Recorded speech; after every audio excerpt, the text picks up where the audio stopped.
This is Don Schaefer. I'm excited once again to be with you. I know we've been talking about us doing a series on your gifting, and we're trying to find out what is possible in your life.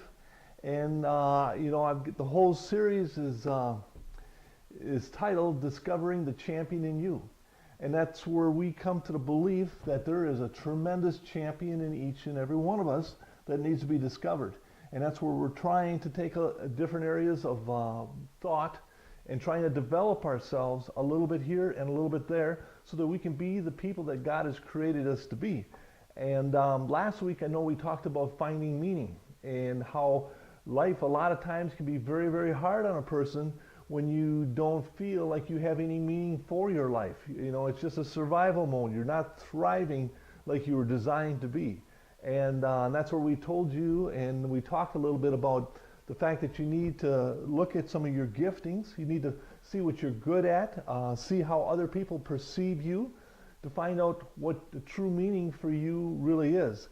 And a lot of times people don't take that exercise. They don't get themselves into a place where they're seeking after God and possibly allowing God to open up areas of understanding.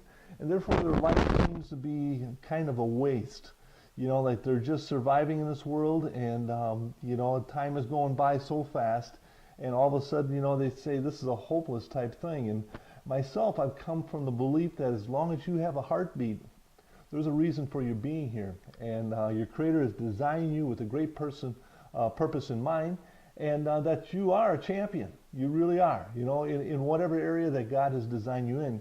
Well, this week I want to talk a little bit about you are responsible, and a lot of times this here is what gets people in a trap too, because if we never assume the responsibility for our life, we are constantly in a situation where we develop a victim mentality, where we're just victims of circumstances rather than taking the responsibility and doing something with our lives.